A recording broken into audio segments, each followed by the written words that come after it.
Morning વિદ્યાર્થીઓ, આપણે આગળ વધીએ સ્વાધ્યાયના દાખલાઓમાં. સ્વાધ્યાયનો દાખલો 8મો. નિક્રોમ ધાતુના બનેલા એક ગરમ તારને 230 વોલ્ટ V બરાબર 230 વોલ્ટ ના ઉદ્ગમ સાથે જોડો. પ્રારંભમાં 3.2 એમ્પિયરનો પ્રવાહ વહે છે. પ્રવાહને આ રીતે વહે 3.2 એમ્પિયર. અમુક સેકન્ડ બાદ આ પ્રવાહનું મૂલ્ય 2.8 જેટલું થઈ જાય છે. આ પ્રવાહ 1 કહેવાય. હવે પ્રવાહ 2 2.8 એમ્પિયરનું હવે સ્થાયી પ્રવાહ થઈ જાય છે. જો ઓરડાનું તાપમાન 27 ડિગ્રી હોય, 27 સેલ્સિયસ અને સંદર્ભ તાપમાન કહેવાય. ગરમ કરતા તારનું સ્થાયી તાપમાન કેટલું? 27 ડિગ્રી હોય તો આપણો જે તાર ગરમ થાય છે એ તારનું તાપમાન કેટલું? આ સિવાય અહીં આલ્ફાનું મૂલ્ય આપેલું 1.70 × 10⁻⁴ સેલ્સિયસ. તો એકદમ ઈઝી પ્રોસેસ છે. આ આટલા વોલ્ટેજ પ્રાપ્તિ સ્થાને જોડેલું છે. શરૂઆતનો પ્રવાહ આટલો છે, પછીનો પ્રવાહ આટલો છે. શરૂઆતનું તાપમાન તમને આપેલું છે,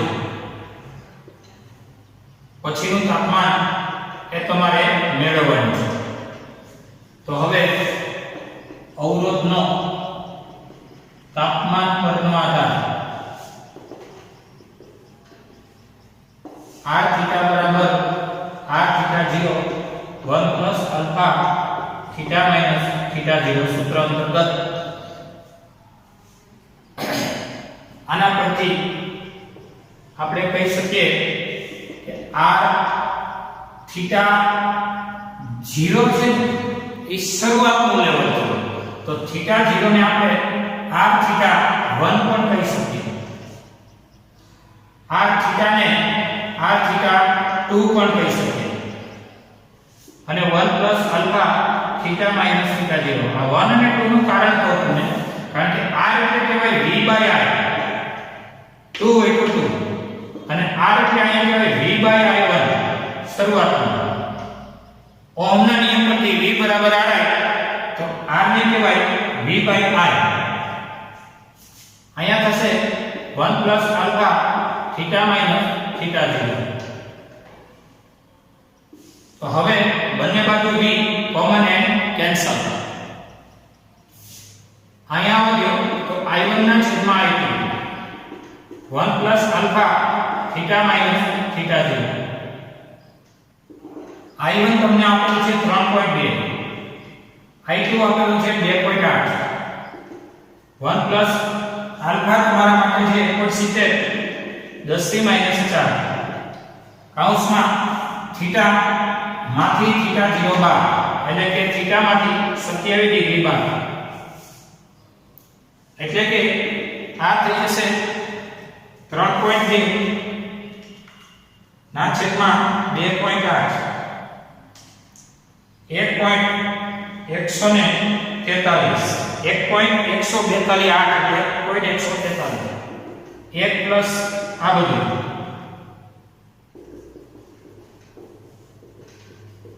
તો હવે આને બાદ કરો એટલે 0.143 1.70 10⁻⁴ θ - 27. અને છેદમાં લઈ જાઓ એટલે 0.143 ના છેદમાં 1.70 10⁻⁴ વધે છે θ - 27. આ છેદમાં ફાઇનલી આના છેદમાં એટલું કરો 0.143 ના છેદમાં 1.70 જે આવે એને ગુણ્યા 10,000. ફાઇનલ થશે 841.17. અને આ બધું છે θ - 27. θ બરાબર -27 આ બાજુ આવતા +27. ફાઇનલ થશે 868. 868 અને તાપમાનનો એકમ શું અહીં જોઈ લેવાનો એ કેલ્વિન હોય તો કેલ્વિન સેલ્સિયસ હોય તો સેલ્સિયસ એટલે આ થાય અંશ સેલ્સિયસ આ તમારો દાખલો હતો જરા એકવાર પાછું પરિસ્થિતિ 1 એ બધી θ0 ની કહેવાય θ0 બોલો કે θ1 બોલો શરૂઆત અથવા સંદર્ભ પછીની કહેવાય કે θ બોલો કે θ2 બોલો એ અંતિમ તાપમાન ગણાશે આ સૂત્ર પરથી તમે થીટા ને સૂત્રનો કરતા બનાવી દાખલો ગણી શકો છો એકદમ ઈઝી છે જોઈ લો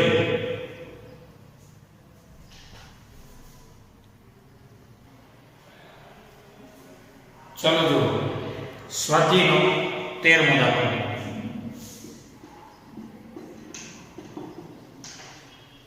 ઉદાહરણ 1 ની માહિતી પરથી આપેલી માહિતીને આગળ વધારીએ જો કે અત્યારે તમને ડેટા આપેલો છે કે કોપર સુવાહકમાં મુક્ત ઇલેક્ટ્રોન સંખ્યા ઘનતાને સ્મોલ n કહેવાય 8.5 10 ની 28 આપેલી છે 8.5 ગુણ્યા 10 ની 28 પ્રતિ મીટર ઘન એટલે કે એકમ કદમાં ઇલેક્ટ્રોન સંખ્યા અને આ શું થાય એકમ કદમાં ઇલેક્ટ્રોન સંખ્યા કદ છેદમાં આવશે સંખ્યા અંશમાં અને વચ્ચે સંખ્યા ઘનતા આપણે જાણીએ છીએ ત્યાર પછી 1 મીટર લાંબા 3 મીટર લાંબા L બરાબર 3 મીટર તારની લંબાઈ 3 મીટર એક છેડાથી બીજા છેડા સુધી ડ્રીફ્ટ થતા ઇલેક્ટ્રોનને કેટલો ટાઈમ લાગે ટાઈમને સમય t કહેવાય તારના આછેદનું ક્ષેત્રફળ 2 10 ની -6 મીટર સ્ક્વેર આપેલ છે કેપિટલ A 2 10 ની -6 મીટર સ્ક્વેર આપેલ છે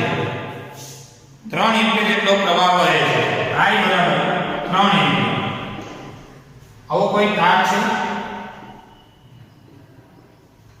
આ તારનો આછેદનું ક્ષેત્રફળ તમે જાણો છો તારનો આછેદ અચળ છે તારમાંથી પ્રવાહ પણ વહે છે બધું જોઈએ મીટર એમ્પિયર મીટર ઘન મીટર બધું SI પદ્ધતિ છે તો સ્મોલ n આપેલો છે તારની લંબાઈ પણ આપેલી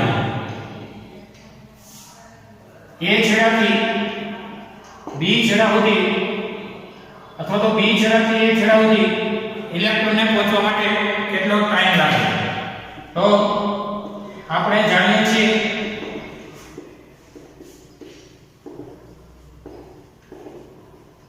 તારના એક છેડાથી બીજા છેડા સુધી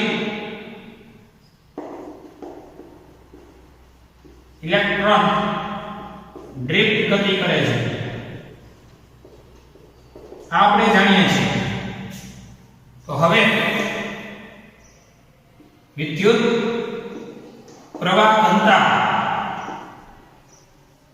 J બરાબર એની વિધિ પરથી J બરાબર કોની વિધિ એની વિધિ આપણે સૂત્ર જાણીએ છીએ અને J એટલે શું તો કે I/A J એટલે I/A એકમ પ્રવાહ દીઠ એકમ આછેદથી પસાર થતો પ્રવાહ સ્મોલ n આપેલો છે ઇલેક્ટ્રોનનો વીજભાર આપણે બધા જાણીએ છીએ ડ્રિફ્ટ વેગ એટલે શું તો કે અંતરના છેદમાં સમય અહીંથી અહીં સુધીનું અંતર અને અહીંથી અહીં સુધી પહોંચવા માટે લાગતો સમય ઝડપ બરાબર અંતરના છેદમાં સમય વેગનું મૂલ્ય એટલે ઝડપ આ જરૂરી માહિતી પરથી સમયને સૂત્રનો કરતા બનાવીએ t બરાબર અને આમ તો કયો નામ દો દે n e l a અને બાય I તેથી t બરાબર સ્મોલ n તમને આપેલું છે 8.5 10 ની 28 ઘાત ત્યાર પછી E 1.6 10 ની -19 ઘાત L તારની લંબાઈ 3 મીટર A તારના આછેદનું ક્ષેત્રફળ 2 10 ની -6 ના છેદમાં પસાર થતો પ્રવાહ 3 એમ્પિયર 3 કેન્સલ સમય t બરાબર ચલો આનું કેલ્ક્યુલેટર મારી દઈએ 8.5 ગુણ્યા 1.6 ગુણ્યા 2 ફાઇનલી 27.2 10 ની ઘાતની વાત કરો તો 28 માંથી 19 ગઈ, એમાંથી 6 ગઈ, 10 ની 3 ઘાત ફાઇનલ કહેવાય. x ને ભાગ લઈ લો, જનરલી એક આખા પછી પોઈન્ટ હોય છે 2.72 એક આમાં આવ્યો એટલે એક ઘાતનો વધારો 10 ની 4 ઘાત, આટલી સેકન્ડ આ તમારો સમયગાળો છે. કેટલો સમયગાળો લાગ્યો એની આ ગણતરી થઈ. ઇલેક્ટ્રોનને એક છેડાથી બીજા છેડા સુધી પહોંચવા માટે જે બરાબર એનીવીડી સૂત્ર અને જરૂરી ડેટામાંથી તમે આ કરી શકો છો. દાખલો એકદમ ઈઝી છે, જોઈ લો.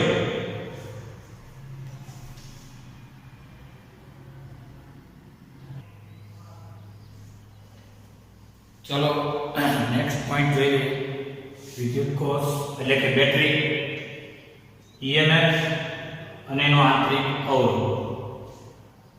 આ છે બેટરી, આ ઇલેક્ટ્રોડ છે,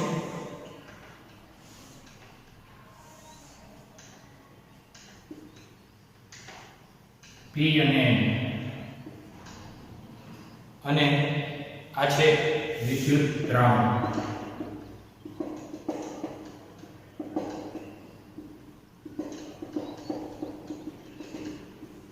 વિદ્યુત દ્રાવણ છે P અને N ઇલેક્ટ્રોડ છે. એકસૂત્ર પ્રમાણે બિંદુ A અને આ બિંદુ B છે. આ સિવાય આ છે બાહ્ય પરિપથ, બાહ્ય અવરોધાર. અહીંયા પરિપથ પૂરો થાય છે. પ્રવાહ વહે છે. બિંદુ C અને D એકસૂત્ર પ્રમાણેના બિંદુ છે. ખાસ કરીને આ બેટરીમાં P અને A વચ્ચેનો P મતલબ અહીંયા પોઝિટિવ, N મતલબ અહીંયા નેગેટિવ, એટલે એક એનોડ અને બીજો કેથોડ. એનોડ કેવા છે? નેગેટિવ, એટલે એ થશે કેથોડ. આ જે બાહ્ય અવરોધ. હવે આપણે એવું વિચારીએ કે EMF વિદ્યુત કોષની આકૃતિ થાય છે. EMF એટલે શું? તો કે EMF એટલે આકૃતિ પરથી P અને A વચ્ચેનું વિદ્યુત સ્થિતિમાન તફાવત વત્તા A અને B વચ્ચેનો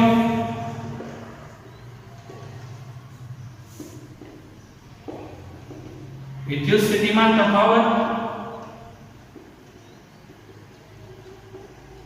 વત્તા પેલા આનો, પછી આનો અને આનો, વત્તા B અને N વચ્ચેનો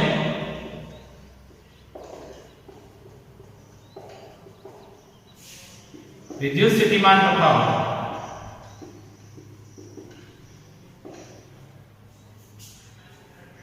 એટલે કે V બરાબર માત્ર બેટરીની અંદરની વાતો ચાલે છે. એટલે કે V બરાબર અહીંયા થશે એમાં જો બાહ્ય અવરોધ R અનંત હોય એવી પરિસ્થિતિનો વિચાર કરીએ. બાહ્ય અવરોધ કેપિટલ R ખૂબ મોટો હોય, I બરાબર V/R પરથી I થઈ જશે 0, છેદ અનંત મૂકો, ગુણોત્તર થઈ જશે 0, અને તો પ્રવાહનું મૂલ્ય એ 0 થશે. તો હવે આમ કહી શકશું કે P અને N વચ્ચેનો ફાઇનલી P અને N વચ્ચેનો વિદ્યુત સ્થિતિમાન V બરાબર આનો એમાંથી આને પાર્ટ કરીએ એટલે V પ્લસ માંથી V માઈનસ બાદ કરીએ અને એમાંથી I into small r એટલે આંતરિક અવરોધ, આનો V પ્લસ એટલે કે પ્લસ ને કારણે વિદ્યુત સ્થિતિમાન માંથી માઈનસ નેટ આંતરિક વિદ્યુતસ્થિતિમાન આ બે પોલ વચ્ચેનો બાદ કરો, એમાંથી આંતરિક પ્રવાહ અને આંતરિક અવરોધ એ બાદ કરો એટલે ફાઇનલ એવો V મળે. તો V માઈનસ V માઈનસ એટલે શું? તો કે એટલે EMF E માઈનસ IR એટલે આ થશે V, જ્યાં E એટલે શું છે EMF? તો કે EMF ની વ્યાખ્યા જોઈ લો જરા. EMF એટલે P અને A વત્તા A અને B વત્તા N અને B આ બિંદુઓ વચ્ચેનો વિદ્યુત સ્થિતિમાનનો તફાવત. આટલો વત્તા આટલો વત્તા આટલો અંતે કહેવાય આનો ને આનો આંતરિક રીતે બધાયનો આ વિદ્યુત સ્થિતિમાનના તફાવતમાં આટલાનો અને આનો બધાય થઈને તફાવત કહેવાશે V+ માંથી V- એને બાદ કરો. V+ એટલે ધનનો વિદ્યુત સ્થિતિમાન, V- એટલે ઋણ પોલનો વિદ્યુત સ્થિતિમાન અને પ્લસ માંથી માઈનસ બાદ કરો એટલે ઓછે એ થઈ જશે વત્તા. એટલે આ હતી EMF ની વ્યાખ્યા. અહીં E is greater than 0 થશે. પણ ખાસ કરીને તમારી આ જે કાંઈ સમીકરણ નંબર 1 પરથી વાત કરું તો સમીકરણ 1 પરથી સમીકરણ 1 માં V બરાબર I into capital R મૂકો. કારણ કે આ બાહ્ય પરિપથની ચર્ચા છે, માત્ર બેટરીની વાત નથી. માત્ર બેટરીની વાત આવે એ વિદ્યુત કોષ, EMF ની વાત આવે એ એની આંતરિક પ્રવાહ અને આંતરિક અવરોધને આ બે છેડા વચ્ચેના વિદ્યુત સ્થિતિમાનના તફાવત V માંથી બાદ કરી નાખો એટલે કે આ બે છેડા વચ્ચેનો તફાવતને કહેવાય ટોટલને E. V+ minus V minus ઓછે વત્તા એટલે એ કે EMF. અહીંયા લખી દઉં જ્યાં EMF એટલે V+ માઈનસ V માઈનસ એટલે કે ઓછે વત્તા થઈ ગયો. એટલે એ હિસાબે અહીંયા આપણી પાસે EMF માંથી આંતરિક અવરોધ અને આંતરિક પ્રવાહ બાદ કરો એટલે આ બે છેડા વચ્ચેનો વિદ્યુત સ્થિતિમાનનો તફાવત મળે. અને આ બે છેડા વચ્ચેનો વિદ્યુત સ્થિતિમાનના તફાવતમાં હવે બાહ્ય અવરોધની ગણતરી કરીએ V બરાબર IR મૂકો તો હવે V ની જગ્યાએ કેપિટલ IR છે E માઈનસ IR એટલે કે તમારી પાસે આ સ્ટેપને આવડે ગયો IR વત્તા IR અને E I common R plus R તો I બરાબર થશે E ના છેદમાં મોટો R પ્લસ છોટો R. આ પ્રવાહનું સૂત્ર. એમાં ખાસ કરીને જો અવગણ્ય આંતરિક અવરોધ ધરાવતી બેટરી હોય તો I બરાબર E ના છેદમાં મોટો R પ્લસ 0 એટલે કે E બાય R. તો I બરાબર E ના છેદમાં એટલે કે E બરાબર IR.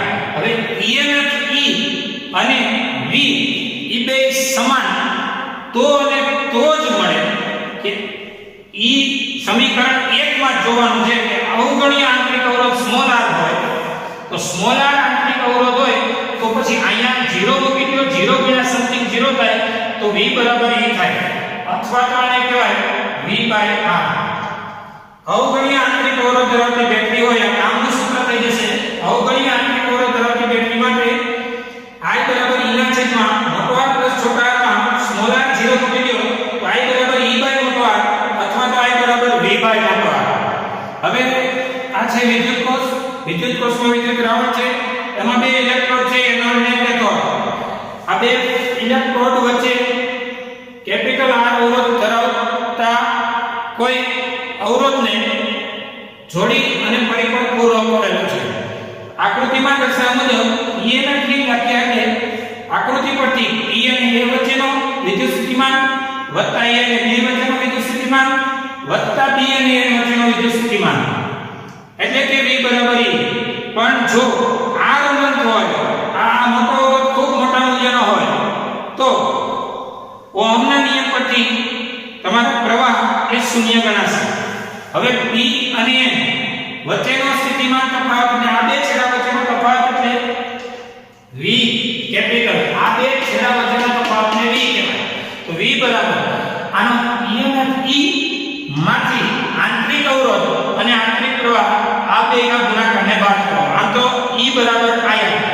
V બરાબર E માઈનસ IR. આ IR પણ એક પ્રકારનો વોલ્ટેજ છે, એ આંતરિક વોલ્ટેજ કહેવાય.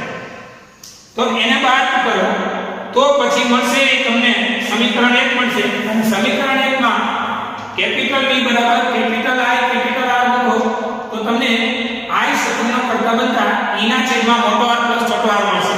એમાં અવગણ્ય આંતરિક અવરોધ ધરાવતી બેટરી વાપરો તો સોલારની જગ્યાએ 0 તો E ના છેદમાં કેપિટલ R અથવા તેને કહેવાય V ના છેદમાં કેપિટલ R. એટલે ઘણી જગ્યાએ આપણે દાખલાઓમાં આવનારા લેક્ચરમાં V એ મૂકશું અને E એ મૂકશું, હરખા જ મૂકશું. કારણ કે બેટરીના અવરોધને અવગણ્ય કરેલ હોય ત્યારે V બરાબર E મૂકી શકાય. એટલે આ એક પરિસ્થિતિ એ થોડી ટિપિકલ છે. 1 મિનિટ માટે પાછું રીકોલ. પહેલા કોષનું વર્ણન, કે બેટરીમાં ઇલેક્ટ્રોડ કેવા છે, ક્યાં રાખેલા છે, વિદ્યુત દ્રાવણ શું છે, અને એ બધું પ્રાથમિક ખ્યાલ ને કઈ રીતે પરિપથ જોડેલો છે. પછી EMF ની વ્યાખ્યા મુજબ EMF એટલે આના વચ્ચેનો આના વચ્ચેનો આ વિદ્યુત સ્થિતિમાનના તફાવતનો સરવાળો. એમાં એક બાહ્ય અવરોધ અનંત હોય તો પછી પ્રવાહ શૂન્ય થાય. અને P અને N વચ્ચે આની કઈ જરૂર નથી. હવે જો P અને N વચ્ચેનો સ્થિતિમાન તફાવત એટલે V. એટલે આ V+ માંથી V- બાદ કરો અને -IR.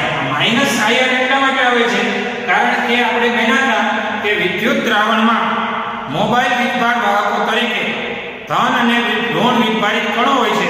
અને આ વીજભારો ગતિ કરે ત્યારે આંતરિક પ્રવાહ ઉત્પન્ન થવાનો, આની અંદર આંતરિક પ્રવાહ ઉત્પન્ન થવાનો, આંતરિક પ્રવાહ ઇન્ટરનલ પ્રવાહ, અને આંતરિક અવરોધ પણ ઉત્પન્ન થવાનો છે. આંતરિક પ્રવાહ અને આંતરિક અવરોધ વીજભાર ગતિને લીધે, જેને બાદ કરવાથી સમીકરણ 1 મળે.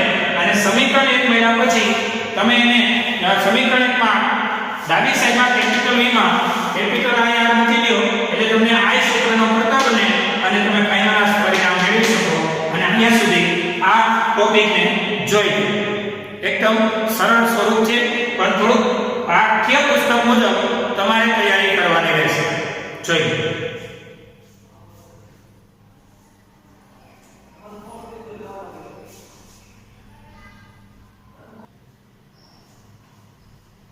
ચલો નેક્સ્ટ પોઈન્ટ, કોષોના શ્રેણી અને સમાંતર જોડાણ. કોષ એટલે બેટરી.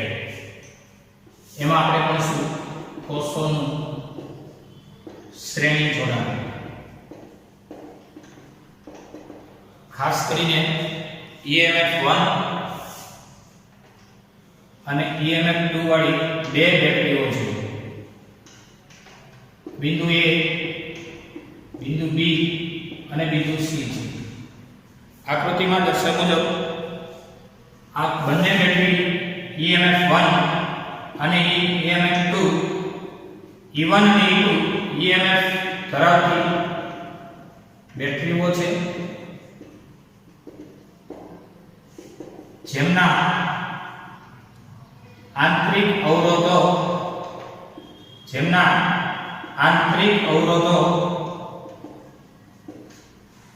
R1 અને R2 છે.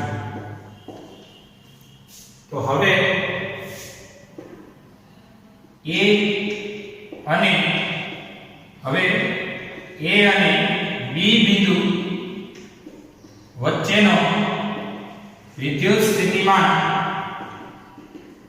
તફાવત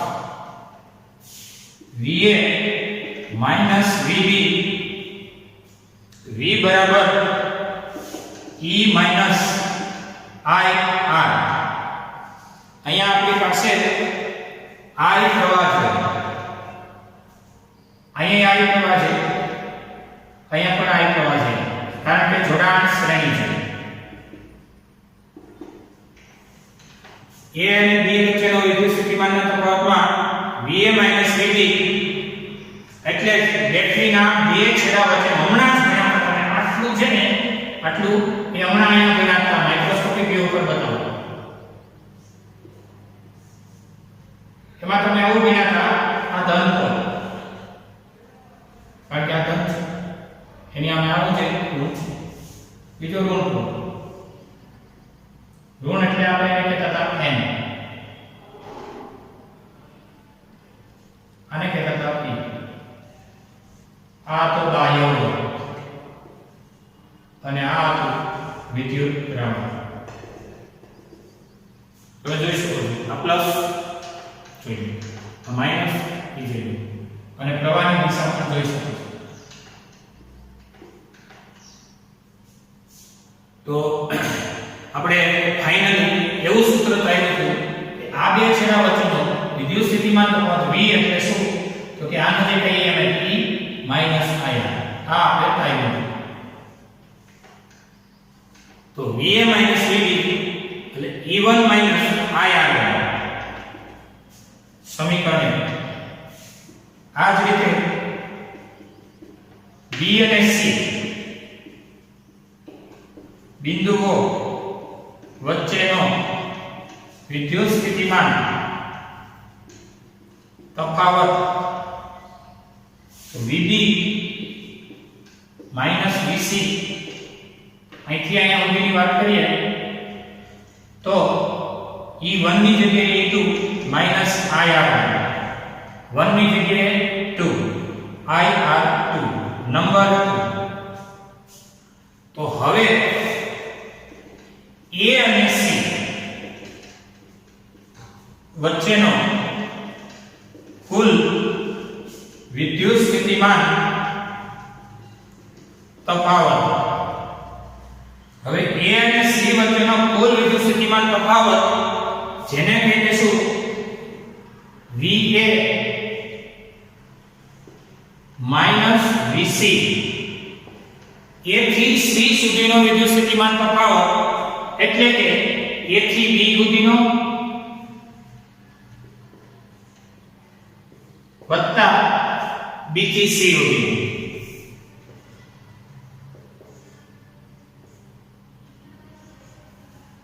અહીં તમે જોઈ શકો છો શ્રેણી જોડાણ આલેલ છે અને શ્રેણી જોડાણમાં વોલ્ટેજનો સરવાળો થાય એટલે અહીંથી આટલો વોલ્ટેજ ગેપ વત્તા આટલો વોલ્ટેજ ગેપ, આ વોલ્ટેજ ગેપ એટલે A થી B સુધીનો એટલે VA માઈનસ VB, ટૂંકમાં સમીકરણ નંબર 1. પછીની પરિસ્થિતિને કહું તો B થી C સુધીનો, B થી C સુધીનો એટલે VB માઈનસ VC, એટલે કે A થી C સુધીનો વિદ્યુત સ્થિતિમાન તફાવત એટલે A થી B સુધીનો વત્તા B થી C સુધી. એમાં A થી B સુધીનો સ્થિતિમાન સમીકરણમાં જો E1 માઈનસ IR, આ થશે તમારું E1 માઈનસ IR1, જ્યારે અહીંયા થશે E2 માઈનસ IR2. એટલે E1 વત્તા E2 અલગથી લખો, આ બે સ્ટેપમાંથી I કોમન કાઢી દો, માઈનસ કોમન કાઢો એટલે અંદર થઈ જશે પ્લસ.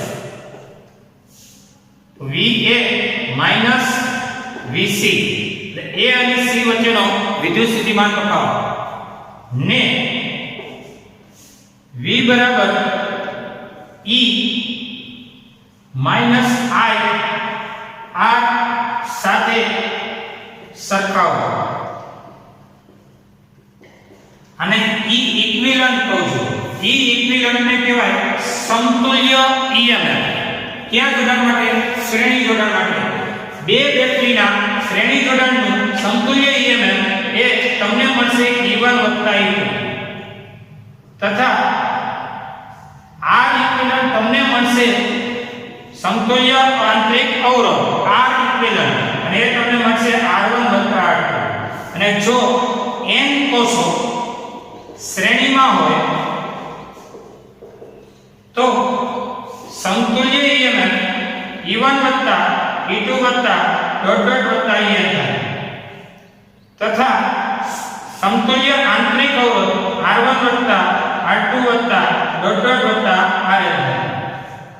અને એ પણ કહી દઉં, જો બધાનું મૂલ્ય સમાન હોય તો NE n ગણું થાય, અને અહીંયા NR એટલે કે n ગણો આંતરિક અવરોધ થાય. જો બધાનું સમાન હોય એટલે n ગણો, અને અસમાન હોય તો બધાનો સરવાળો n સુધી.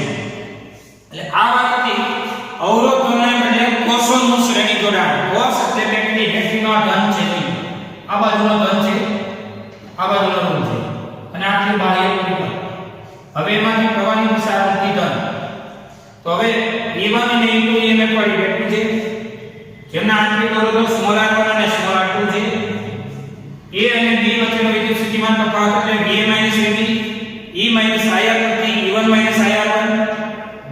C વચ્ચેનો વિદ્યુત સ્થિતિમાન તફાવત VB VC એટલે E2 IR2 1 અને 2 પરથી A અને C વચ્ચેનો વિદ્યુત સ્થિતિમાન તફાવત એટલે આનો તફાવત વત્તા આનો તફાવત. આનો તફાવતમાં સમીકરણ 1 વત્તા આનો તફાવત એટલે સમીકરણ 2 1 અને 2 નો સરવાળો કરો એટલે A અને C વચ્ચેનો કુલ સ્થિતિમાન તફાવત મળી શકે.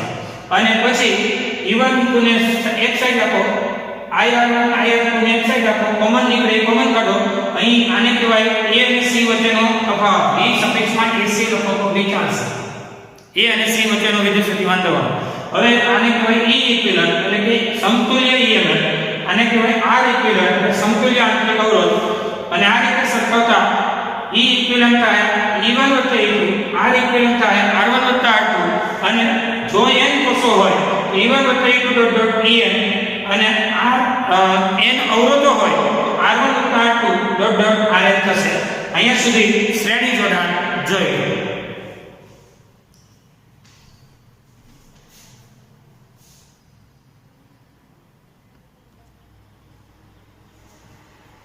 ચલો જો નેક્સ્ટ કોષોનું સમાંતર જોડાણ.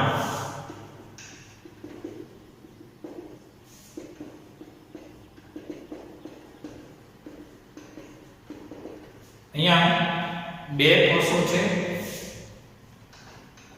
E1 E2 EMF વાળા. આ બે કોષોને આકૃતિમાં દર્શાવ્યા મુજબ આપણે સમાંતરે જોડી દઈશું.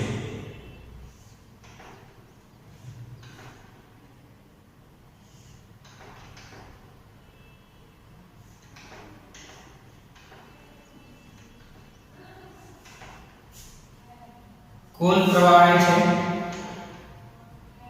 આ પ્રવાહ I1 આ પ્રવાહ I2 અને કુલ પ્રવાહ છે. બેટરીનો આંતરિક અવરોધ R1, આ બીજી બેટરીનો આંતરિક અવરોધ R2 છે. આકૃતિમાં દર્શાવ્યા મુજબ E1 અને E2 EMF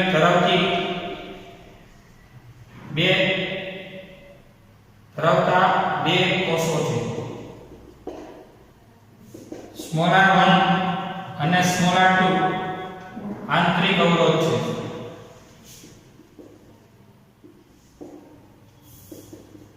સમાંતર જોડાણ માટે વોલ્ટેજ સમાન હોય પરંતુ કુલ પ્રવાહ I બરાબર I1 વત્તા I2 થશે. તો હવે કુલ પ્રવાહના આ સૂત્રમાં આપણે આગળ વધીએ તો આપણે જાણીએ છીએ પ્રથમ બેટરી માટે એટલે કે પ્રથમ કોષ માટે E બરાબર અથવા તો V બરાબર E માઈનસ IR પરથી V1 ને બદલે આપણે બોલીશું V કારણ કે વોલ્ટેજ સમાન છે. પહેલી બેટરીનો E1, પહેલી બેટરીનો પ્રવાહ I1, પહેલી બેટરીનો આંતરિક પ્રવાહ I1 એટલે પછી આપણે અહીંયા I1 બોલીશું અને પહેલી બેટરીનો આંતરિક અવરોધ પણ R1. એ આંતરિક પ્રવાહમાંથી પછી અહીંયા બાહ્ય પ્રવાહ. તો આ થયું પ્રથમ બેટરી માટે. એમાંથી I1 ને સૂત્રનો કરતા બનાવીએ તો I1 R1 પ્લસ થશે E1 માઈનસ V. તો પછી I1 સૂત્રનો કરતા બનશે E1 માઈનસ V ના છેદમાં R1. સમીકરણ નંબર 2. આ જ રીતે બીજા કોષ માટે એટલે કે બીજી બેટરી માટે આ જ રીતે બીજા કોષ માટે આનું આ સૂત્ર 1 છે ને ત્યાં 2 એટલે કે I2 બરાબર E2 minus V by R2 number 3. સમીકરણ 2 અને 3 ને એકમાં મૂકો કારણ કે ફાટા પડે છે કુલ પ્રવાહ એટલે નીકળે. સમીકરણ 2 અને 3 ને આપણે એકમાં મૂકીશું તો I બરાબર I1 વત્તા I2 I1 એટલે E1 V બાય R1 વત્તા I2 I2 એટલે E2 V by R2 I બરાબર E1 બાય R1 અહીંયા V બાય R2 અહીંયા E2 બાય R2 અહીંયા થશે V બાય R2 તો હવે એક સરખા સ્ટેપ પાસે પાસે રાખો E1 by R1 E2 by R2 આ બેમાંથી minus common 1/R1 plus 1/R2 ઓછે વત્તે ઓછા તો અહીં I બરાબર E1 R1 વત્તા E2 R2 માઈનસ V ના કૌંસમાં 1/R1 વત્તા 1/R2 એટલે કે I બરાબર E1 R1 વત્તા E2 R2 માઈનસ V અહીંયા R1 R2 લસા અહીંયા માને આમ એટલે કે R1 વત્તા R2 કે જેને I બરાબર E ઇક્વિવેલન્ટ I બરાબર V માઈનસ આપણી પાસે I બરાબર આ જે કંઈ થયું ને એને આપણી પાસેના આ લેવલને આ E ઇક્વિવેલન્ટ કહેવાશે અને આ થઈ જશે R ઇક્વિવેલન્ટ એટલે હવે આપણે એને સરખાવીએ કે જેને V બરાબર E માઈનસ I R અને સરખાવીએ એટલે એક લેવલ આગળ વધારું તો આ I બરાબર E1 R1 વત્તા E2 R2 ને આ જે કંઈ સ્ટેપ થયું એટલે આમ લખી શકાય I બરાબર R1 R2 નો અહીંયા આવી જશે લસા R1 R2 નો લસા આ થશે E1 R2 આ થશે E2 R1 તો I બરાબર આ બધાનો લસા થઈને આ આવી જશે માઈનસ નું આ સ્ટેપ અને હવે આપણે આ સ્ટેપમાંથી E બરાબર એટલે કે V બરાબર E માઈનસ IR વાળા લેવલમાં આગળ વધારીએ આ સમતુલ્ય આંતરિક અવરોધ થઈ જશે અને આ સમતુલ્ય EMF થઈ જશે એટલે કે જ્યાં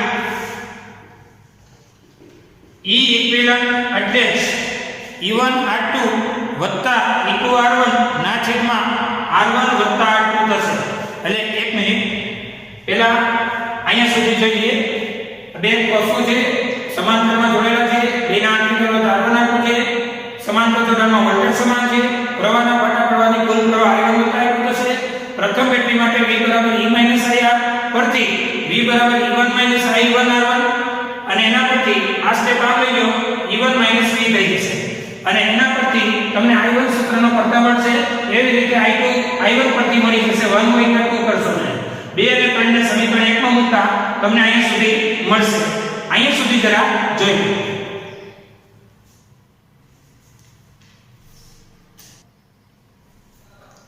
ચલો આ સ્ટેપ ને આગળ વધારીએ તો I બરાબર આપણી પાસે જે કાંઈ છે એમાંથી E1 R2 E2 R1 ના છેદમાં R1 R2 કહેવાય માઈનસ V R1 વત્તા R2 એમાંથી V ને સૂત્રનો કરતા બનાવીએ એટલે V વાળો સ્ટેપ પ્લસ થશે જરા જોઈ શકો છો આ પ્લસ થશે અને આ step M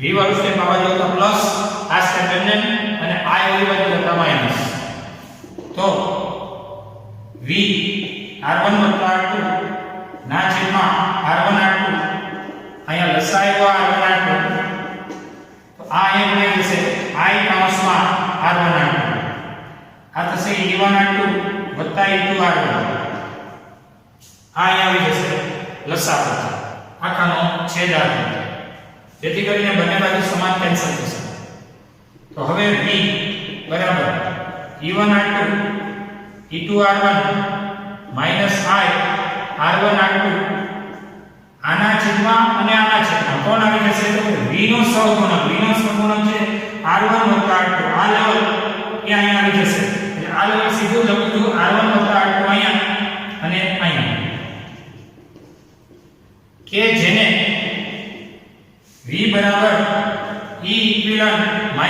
i r equivalent સાથે સરખાવો. હવે E ઇક્વિવેલન્ટ થશે E1 R2 વત્તા E2 R1 ના છેદમાં R1 વત્તા R2 તથા R ઇક્વિવેલન્ટ થશે R1 R2 ના છેદમાં R1 વત્તા R2. આ બંને સમતુલ્ય અવરોધ અને સમતુલ્ય EMF ની ગણતરી થઈ સમાંતર જોડાણ માટે. આ સ્ટેપ ને આ બાજુ આવતા પ્લસ અને આ બાજુ આવતા માઈનસ અને પછી R1 R2 નો લસા R1 R2 નો લસા આવી ગયો અને અહીં પણ બંને બાજુ R1 R2 કેન્સલ થયા. પછી R1 R2 આના છેદમાં આવી ગયો અને આના છેદમાં આવી ગયો.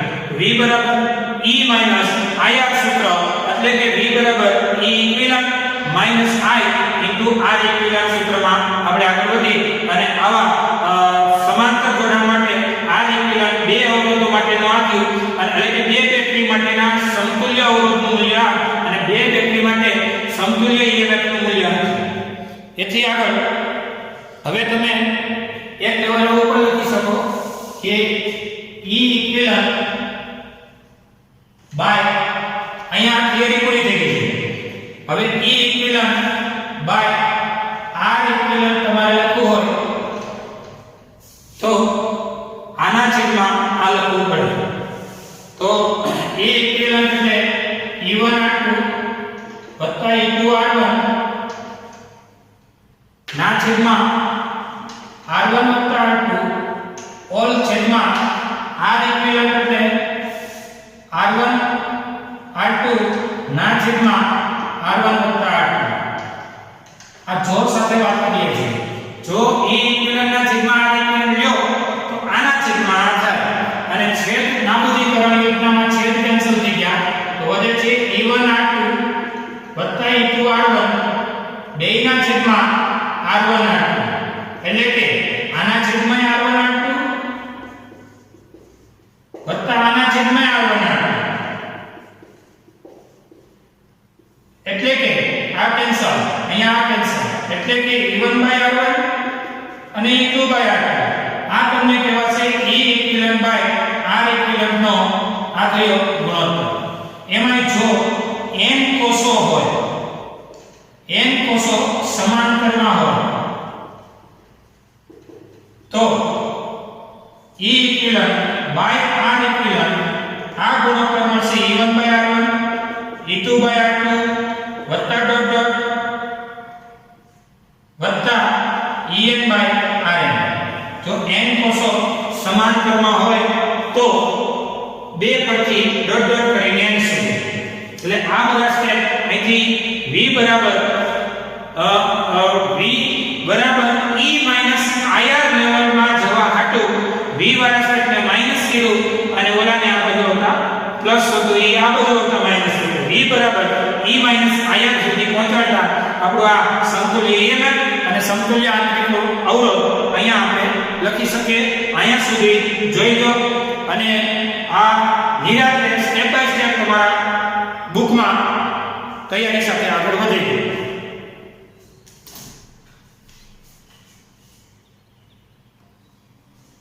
જરા ડેરી ટેસ્ટ નોંધી લેજો. કોષોનું સમાંતર જોડાણ સમજાવી, સમતુલ્ય EMF અને સમતુલ્ય આંતરિક અવરોધ મેળવી દો.